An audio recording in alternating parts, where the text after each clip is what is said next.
Hi అండి. పప్పు నానబెట్టాను ఇడ్లీకి. ఇడ్లీ పిండి రుబ్బుకోవాలి. ఈ పప్పు 2 గ్లాసులు నానబెట్టాను. ఇక ఇడ్లీ రవ్వ కూడా నానబెట్టాను 3 గ్లాసులు. ముందు దొండకాయ ఫ్రై చేసేస్తాను. కర్రీ చేస్తావా? దొండకాయ ఫ్రై చేస్తాను. దొండకాయలు కట్ చేసుకుని ఉంచుకున్నాను. ఉల్లిపాయలు కూడా కట్ చేసావు? అదిగో ఉల్లిపాయలు.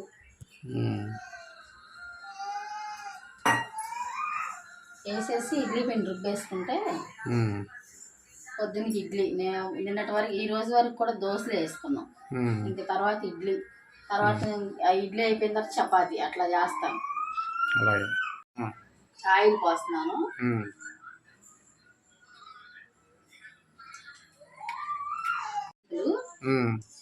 ఇదిగో 1 స్పూన్ తాలింపులు.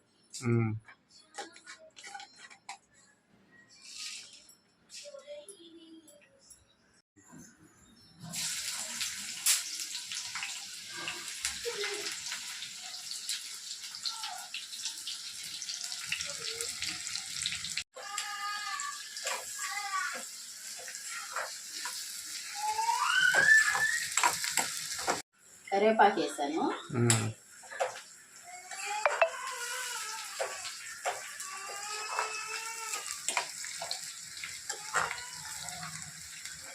మా అమ్మ ఉప్పేసి మెత్తగా పిండేసేసింది దొండకాయ.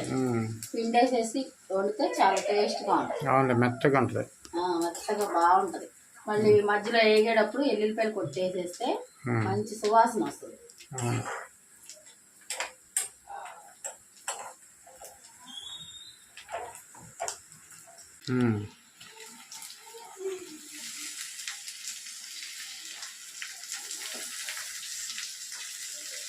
దొండకాయలు వేసినప్పుడు ఎప్పుడైనా సాల్ట్ వేసేసాం అనుకో తొందరగా మగ్గిద్ది.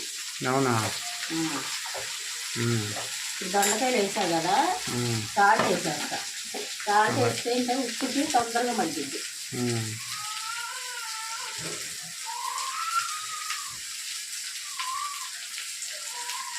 అవును, నల్లకారం చేస్తానన్నావు, కుదరట్లేదా?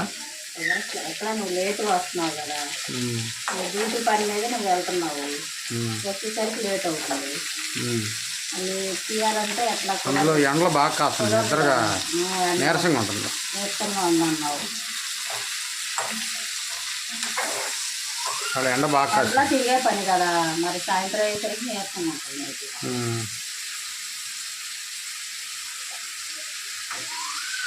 ఇడ్లీ పిండి నానబెట్టా కదా, రవ్వ కడిగేసుకుంటాను.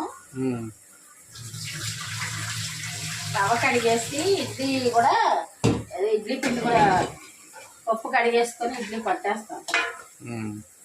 పిండి పట్టేస్తాను. ఇలా కూర మగ్గిద్దిగా, ఇలా కూర మగ్గుతూ ఉంటుందిగా, 2 పళ్ళు అవుతాయి. అదే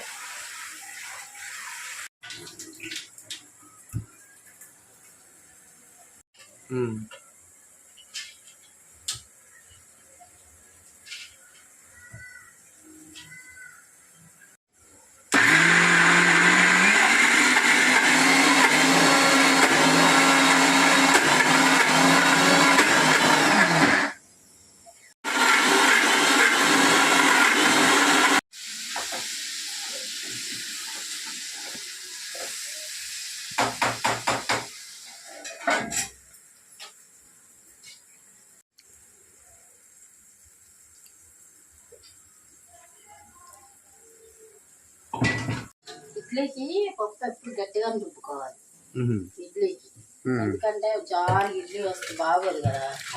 మరీ గట్టిగా ఉండకూడదు, మరీ లూజ్గా ఉండకూడదు. ఎందుకంటే అది గట్టిగా అవదు, ఇడ్లీ మెత్తగా వస్తుంది అనమాట. మెత్తగా చూడు, చాలా మెత్తగా నలిగింది పప్పు.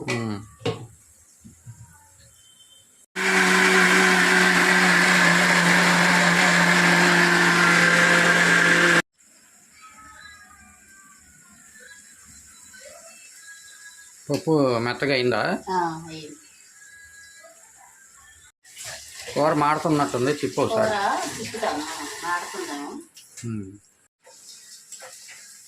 మాడిందా? పసుపు వేసి ఇప్పుడు కదా.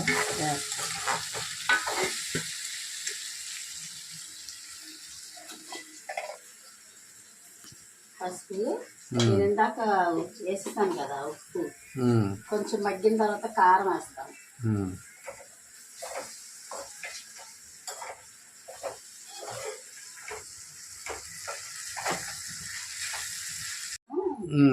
ఇడ్లీ సగం పెట్టచ్చు, పాలు పోసి ఇడ్లీ పెట్టాలి. అందుకోసం పాలలో కలిపి పెడతారు. పాలలో కలిపి ఇడ్లీ పెట్టాలి. సగం ముక్క ఎక్కువ తినరు అనమాట. అయితే అందుకోసం రవ్వ తక్కువ వేస్తున్నా. రవ్వ తక్కువ వేస్తున్నావా? రవ్వ ఎక్కువ వేస్తే రవ్వగా ఉంటుంది కదా, అందుకే రవ్వ తక్కువ వేసి చేస్తున్నా.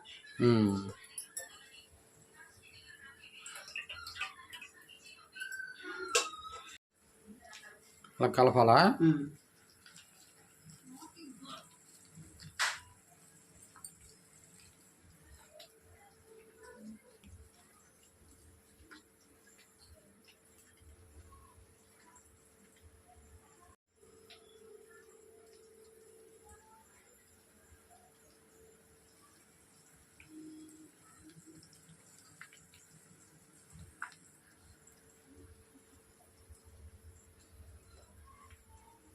వేసావా?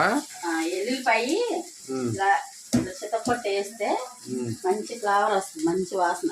మంచి వాసన, టేస్ట్ కూడా బాగుంటుంది.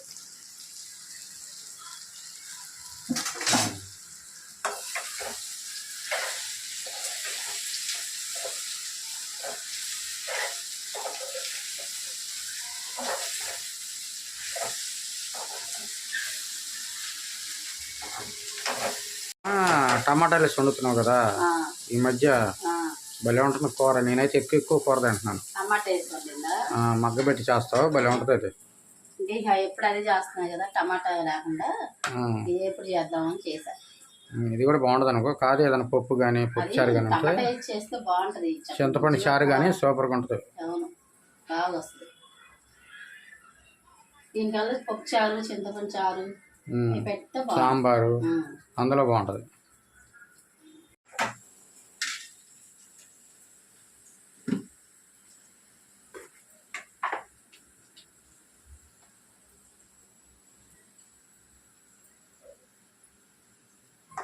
అయిపోయిందా కారం?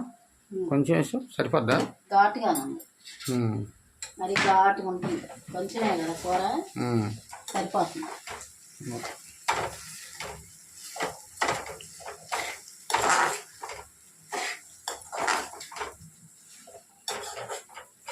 చెప్పేద్దామా?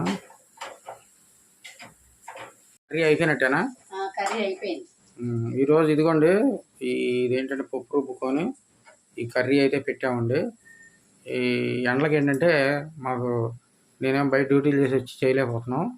ఎండలు పెరిగినంటే ఇంకా చాలా ఇబ్బంది. ఏమో కూడా కొంచెం ఆరోగ్యం బాగోట్లేదు, అంటే దగ్గు ఎక్కువ బాగా. మరి ఏమైందో మన హాస్పిటల్ తగ్గి మళ్ళీ వస్తుంది, మళ్ళీ వెళ్ళాలి ఒకసారి.